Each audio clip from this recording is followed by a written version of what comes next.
Hello and a very warm welcome to yet another interesting edition of the program CAC Weekly, a weekly program that keeps you abreast on the activities and the achievement of the Corporate Affairs Commission. My name is Amina Jabril. Now coming up on the program, investment in the non-oil sector comes on the focus as CAC participates in US-Nigeria Investment Summit.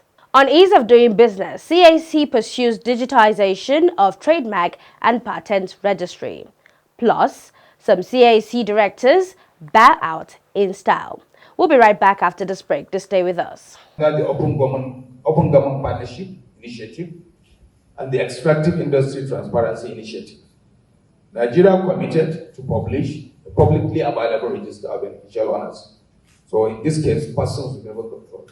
We are working on a new technology that will further extend this interface to enable you to aggregate, not just for one company, to query the database when it comes to PSC. We will make it in open data format that will allow you to extract information on persons with criminal control. This will help our whistleblowers and our anti-corruption agencies. And the disclosure, we are at the verge of joining the leadership group, beneficial ownership with the leadership group. We'll have the benefit of sharing information with other countries on beneficial owners of these companies. Welcome back. We flag off today with the efforts being made to diversify Nigeria's economy. Now, the Corporate Affairs Commission, CAC, was among several government agencies that successfully participated in the just concluded second edition of the US-Nigeria Investment Summit, USNIIS 2021, held in New York, United States of America. The summit, which was held during the 76th United Nations General Assembly, had as its theme, Nigeria, the future of global business. The US-Nigeria Investment Summit 2021 was designed to contribute to the improvement of economic relations between Nigeria and the US, as well as the diversification of Nigeria's economy. It also served as a platform for effective bilateral economic engagement between the two nations, private and public sectors, as well as to showcase the enormous investment opportunities available in Nigeria, especially the non-oil sectors of the economy. The US-Nigeria Investment Summit 2021 also served as a platform for present and future investment networking, matchmaking in the areas of agriculture and agro-allied industries, information and communications technology, mining, banking and financial services, power generation, tourism, hospitality, and entrepreneurial development, amongst others. The Minister of Industry, Trade and Investment, Otumba Niyi Adebayo, and the Central Bank Governor, Godwin Emefiele, were among several speakers at the event, which attracted over 200 participants from Nigeria. Now, moving on to the efforts the federal government is making to support the development of small businesses, the Minister of State for Industry, Trade and Investment, Ambassador Mariam Katagum, has described the implementation of the COVID-19 Survival Fund as tough and challenging experience. Ambassador Katagum revealed this while speaking at the quarterly meeting of the heads of agencies in the Federal Ministry of Industry, Trade and Investment. Now, the minister, however, said the program was a huge success and was due for wind-up soon. Speaking in the same vein, the CEO of the Corporate Affairs Commission, Alhaji Garba Abubakar, said though the federal government-sponsored 250,000 business names registration suffered a delay from one of the selected aggregators, the Commission had less than 3,000 applications to wind up the project. The Registrar General therefore gave a commitment to ensure completion by first week of October 2021. He also used the forum to update the gathering on the digitization of the trademark and patent registry, which was being pursued by the CAC in a bid to ensure synergy and eliminate, amongst others, possible conflicts, saying that the project was awaiting clearance from NITDA, which was studying the statement of requirements submitted to it. And entrepreneurs and investors have wider options now apart from companies and businessmen, one can register either a limited partnership or limited liability partnership. A limited liability partnership has a corporate personality. It has separate legal existence from the member, just like a company. While a limited partnership is like a businessman. On ongoing projects, go to the next page. We've intensified our enlightenment and sensitization on the new karma, particularly the issue of beneficial ownership disclosure. I was at a public engagement about 2 weeks ago that was organized by the Transparency International on the issue of beneficial ownership. So this is a global issue now, and Nigeria is supposed to be a member of the BO leadership group. Then the Honorable Minister has already written no objection to that. In her remarks, the Permanent Secretary of the Ministry of Industry, Trade and Investment, Mrs. Evelyn Ngige, applauded the Commission's support to the digitization of the Trade Mark and Patent Registry, and therefore urged it to extend similar support to some departments in the ministry.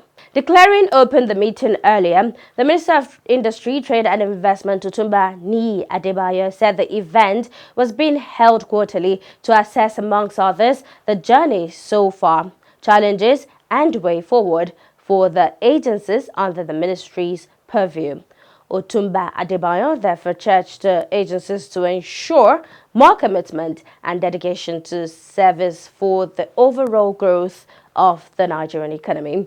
The meeting was well attended by no less than 18 heads of agencies and directors in the Ministry of Industry, Trade and Investment. And on to a moment of mixed feelings. The Corporate Affairs Commission's Director of Finance and Accounts Department, Usman Maude, has bowed out in style after 20 years of meritorious service to the Commission and the nation. To mark this exit, the staff of the Finance and Account Department organized a reception in honor of their retiring director. Some of the speakers who took turns to eulogize Usman Maude included Isa Umaru, DD, FNA, Gloria Essien, DD, Heads, BPRS, Uzo Uzoma, DD, Bedet, and Asuku Solomon Achibong, DD, Head Internal Audit. Now, the speakers were unanimous in describing the retiring director as a very humble, patient, tolerant, gentle, and unassuming, peace-loving personality whose services would be dearly missed by the Commission. While describing his contribution to the growth of the Commission as worthy of emulation, the speakers further applauded his exceptional support and counsel to them at various occasions. Now, the finance and accounts staff therefore prayed God Almighty to guide him in his future endeavor.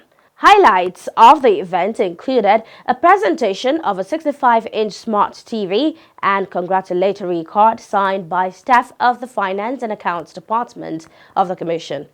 CAC Weekly reports that Usman Maude, a traditional title holder of Sarkin Dawakin Zazzau, joined the services of the Commission on 25th June 2001 and is retiring, having attained the mandatory retirement age of 60. In another development, the Corporate Affairs Commission, CAC's Director of Budget Planning, Research and Statistics, BPRS, Ahmed Bappa, FSI, has commenced his retirement leave. The leave is preparatory to exit of the services of the Commission on 31st of December 2021 after attaining the mandatory retirement age of 60 in accordance with provisions of the law. The BPRS staff organized a reception in honor of the director, whom they described as hardworking and diligent public servant. According to them, A.M. Bappa's mentoring and counseling skills, amongst others, would be missed greatly by the Commission. Responding, Ahmed Bappa expressed gratitude to Almighty God for granting him the opportunity to serve the Commission and the nation in various capacities.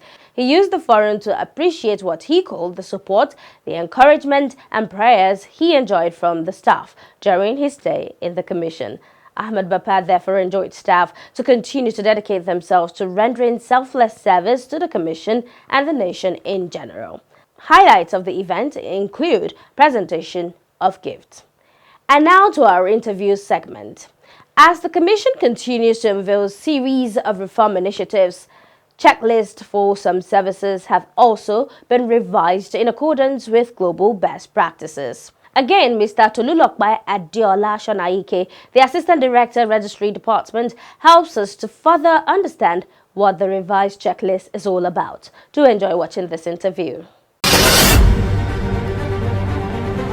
Good to have you on the program again. Thank you very much, Medina. Okay. Last week we started with the revised operations checklist, and I do know that we stopped somewhere at prohibited, names. Yes. Yeah. And then today we have to continue with that. And today we're going to be looking at registration, company registration, from the limited liability to the business name to the incorporated trustees. Yes. Okay. So, but let's take it one at a time. So let's start with the limited liability company registration. Right. Yeah. What has changed as far as the requirements are concerned? Okay, for all of the entities, companies, limited business names, incorporated trustees, limited liability partnerships and partnerships.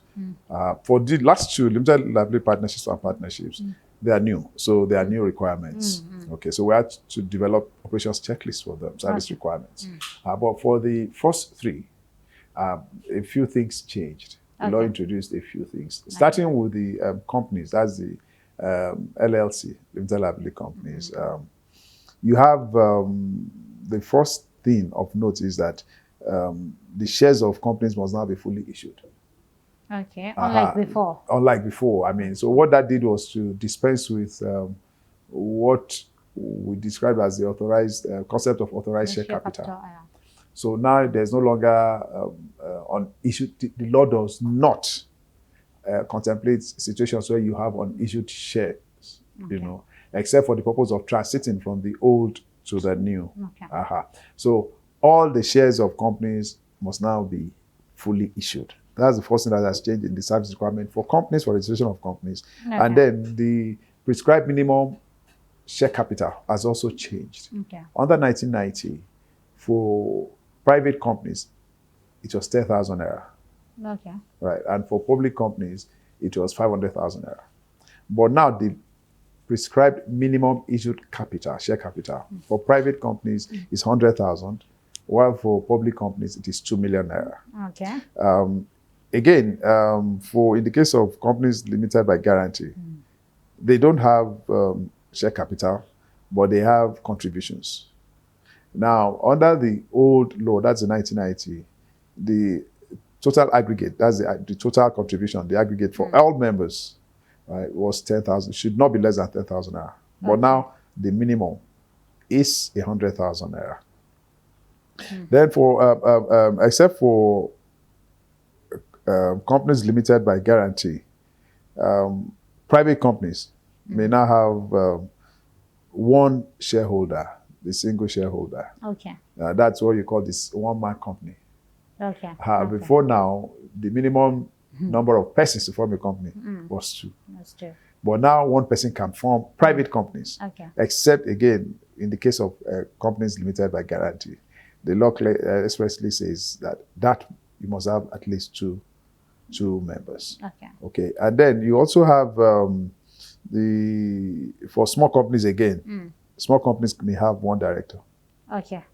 The other was one shareholder in the case of private companies, with the exception of limited by guarantee. But in the case of directors, only small companies can have one director. Okay. So you may still be a private company, but if you are not a small company, you cannot have one director. Okay. Right. Okay. And then for small companies also, the law has given an option to them. They don't have to have a secretary.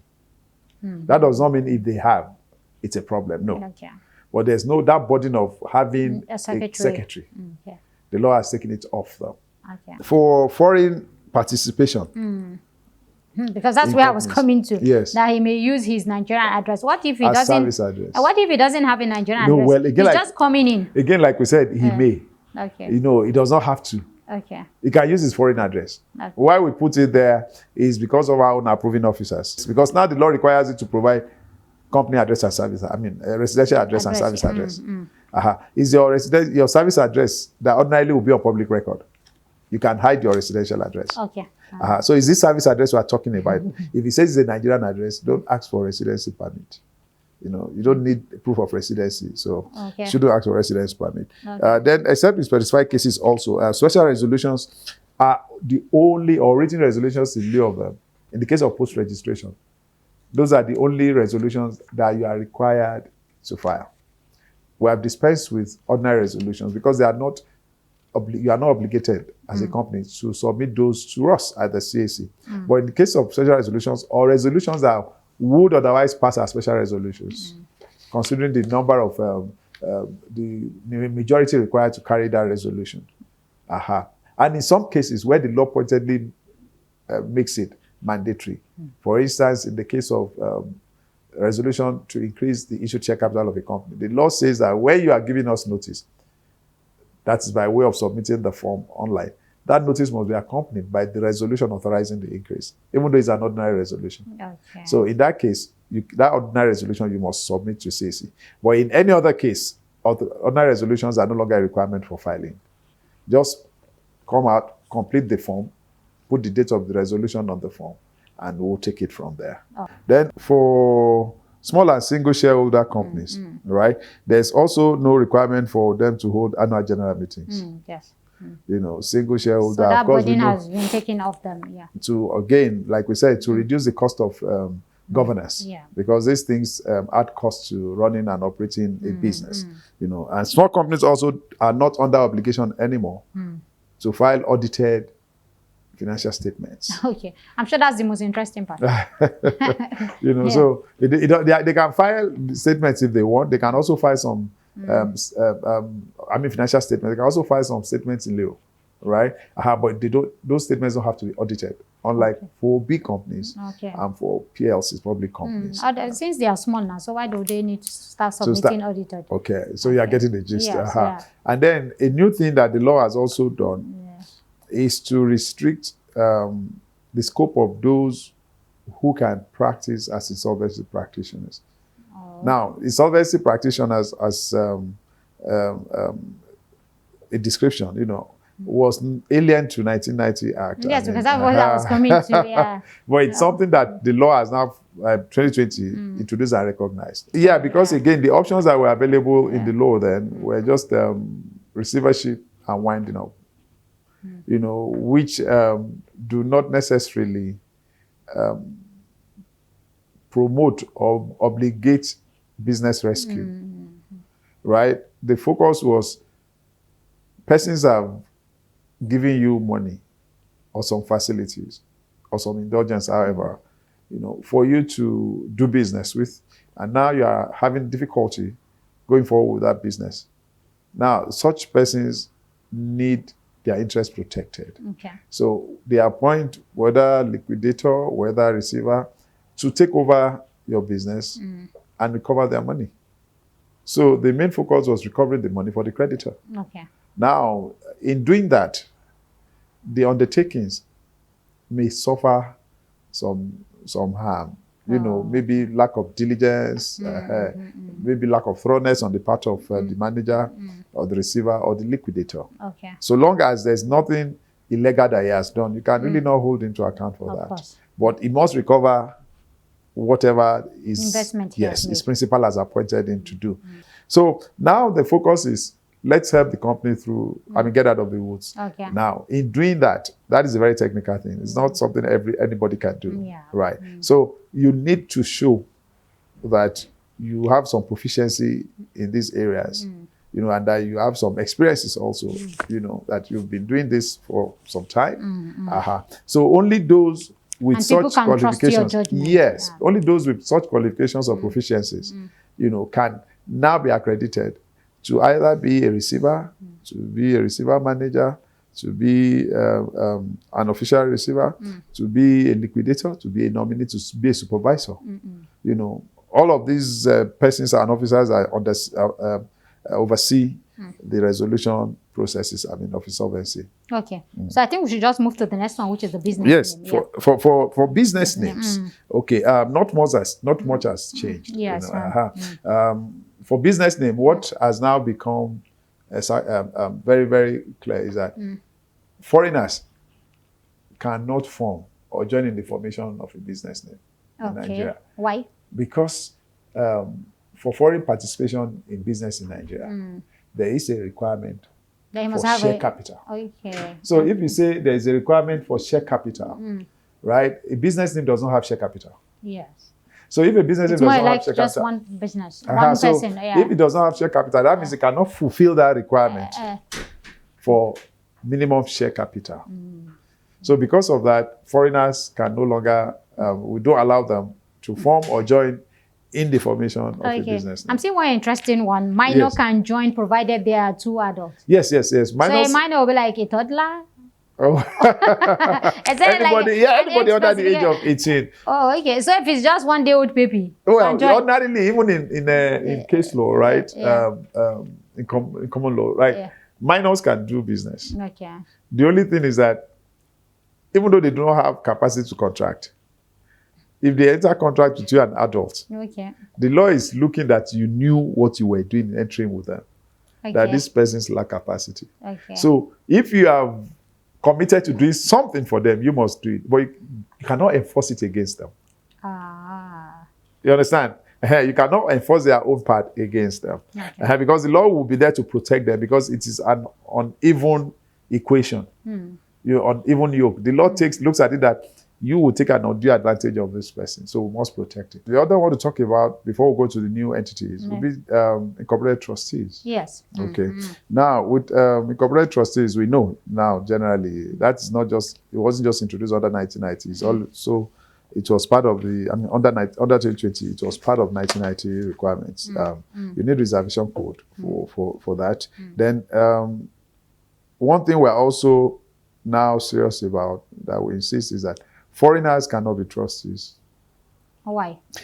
Because trusteeship will require residency presence. Okay.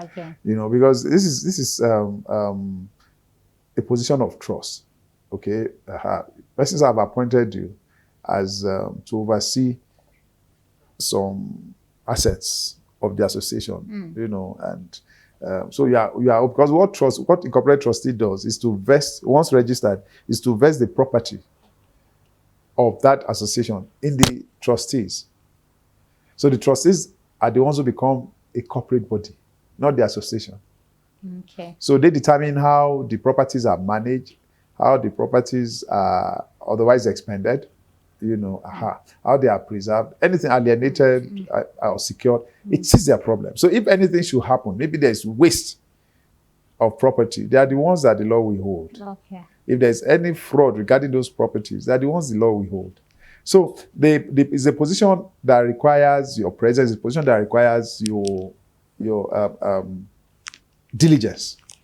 Okay. In other jurisdictions, in Europe, even in the US, you cannot be a trustee if you are not resident.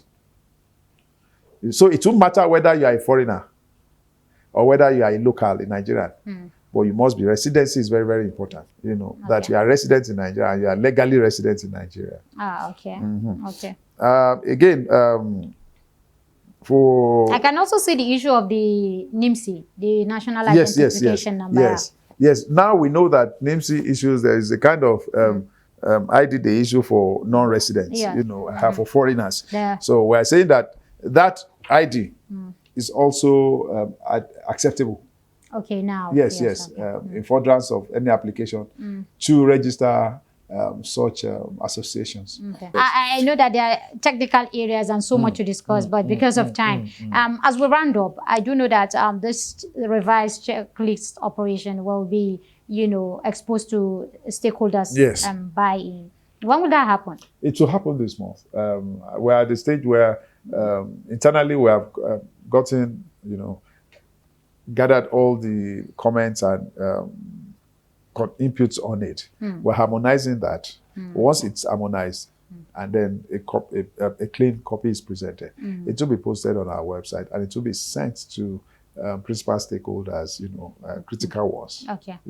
and for their comments Okay. and inputs. So that will happen. Everything will happen this month. Okay, so that people can understand and Yes, yes, digest yes. it better. Yes. Otherwise, they just go to the website and see one operation checklist and they start No, screaming. no, we'll start. We'll operationalize it, so to say, before the end of the month. Okay.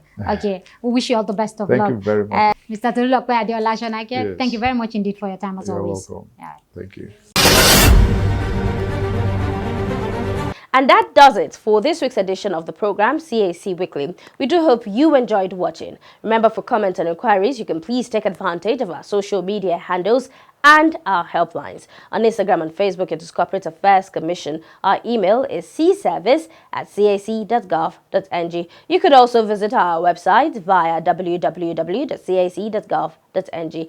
And our helplines are on the numbers 081-822-99016 or 081-822-98971, 090-874-01598 or 090-874-01599 and 090-874-01600. Do join us next week for another interesting edition of the program. Same time, same station. From me, Amina Jibril, and the whole team here, it is bye for now.